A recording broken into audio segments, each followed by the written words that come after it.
Selamat petang, Pak Endang. Petang. Baik, Pak Endang, sudah mendengar putusan dari Mahkamah Konstitusi, bagaimana tanggapan buruh sejauh ini?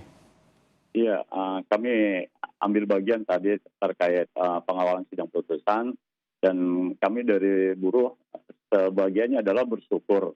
Tapi sebagiannya lagi tetap masih kecewa terhadap Mahkamah Konstitusi karena tidak jelas utuh 100% isi daripada putusannya adalah berpihak kepada buruh, khususnya bagaimana tentang cipta kerja masih juga sekarang masih bisa diberlakukan. Tapi untuk 2 tahun ke depan agar pemerintah bersama DPR merevisi kembali. Nah, itu celahnya ada di situ. Jadi kami masih ada kecewa juga kepada Mahkamah Konstitusi. Jadi memang gugatan buruh untuk mencabut Undang-Undang Cipta Kerja ini ditolak, tapi di situ ada celah juga buruh untuk ikut terlibat dalam nanti perbaikan. Seperti itu, Pak Endang? Iya, untuk 2 tahun ke depan buruh akan minta dilibatkan ya, karena kalau saat ini kan kemarin itu buruh tidak dilibatkan, makanya Mahkamah Konstitusi juga di sini menyampaikan tentang cacat formilnya terkait buruh tidak dilibatkan.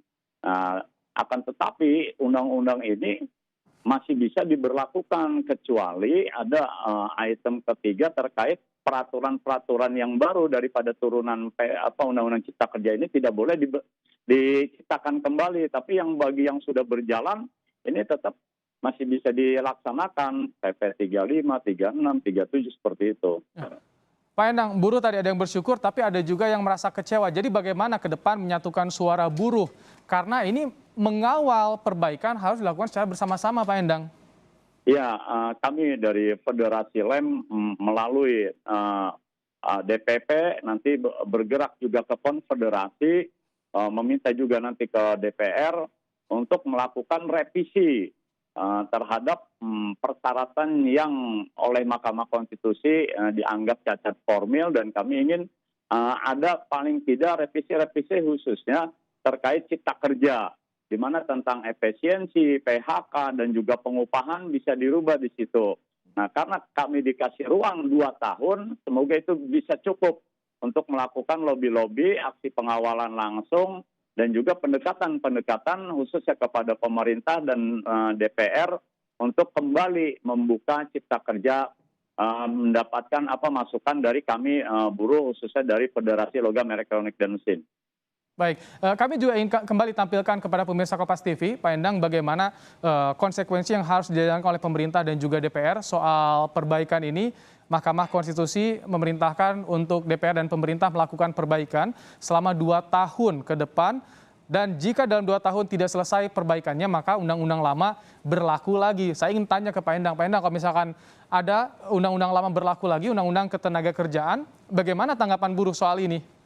Nah, itu yang harapannya sebenarnya. Jadi ada peluang, memang di situ ada peluang pada saat ini tidak direvisi, maka undang-undang ketenagakerjaan diberlakukan, itu harapannya secara tidak langsung artinya mencabut daripada undang-undang cipta kerja. Itu nanti kami dimatangkan di DPP, di konfederasi, bagaimana strategi nanti ke depan untuk melawan pemerintah dan juga DPR, di mana tidak pro buruh. Nah, jadi ada peluang untuk kembali kepada Undang-Undang Ketenagakerjaan jika tidak direvisi. Baik, Pak Endang, boleh dijabarkan kepada kami sedikit saja soal perbedaan Undang-Undang Ketenagakerjaan dan Undang-Undang Cipta Kerja yang dipersoalkan buruh? Beberapa poin saja bisa disebutkan oleh Anda, Pak Endang. Ya, baik. Terutama terkait tentang efisiensi ya. Efisiensi, kalau di Undang-Undang 13 itu terkait efisiensi tidak boleh melakukan efisiensi apabila perusahaannya tidak tutup permanen. Tapi di Cipta Kerja diatur di situ di pasal 155, di PP 35, bagaimana efisiensi bisa diberlakukan pada saat perusahaan. Di PP 35 diatur perusahaan kalau mengalami kerugian terus-menerus. Yang kedua, perusahaan mencegah kerugian. Nah, itu bisa dilakukan efisiensi, dan nilai kompensasinya untuk mencegah kerugian 1 kali, untuk perusahaan yang rugi terus-menerus itu kompensasinya 0,5 daripada uang pesangon yang kurang lebih 9 bulan. Nah, yang kedua untuk PP 36 juga sama, di mana yang mengatur tentang upah itu berbeda dengan PP 78 tahun 2015.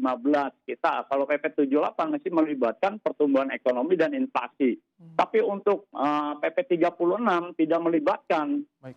Itu sangat kecil sekali. Itu signifikan perbedaannya.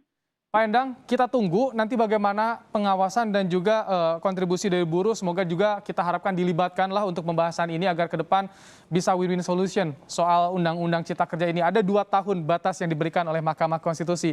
Terima kasih Pak Endang telah meluangkan waktu bersama kami dalam program Kompas Petang.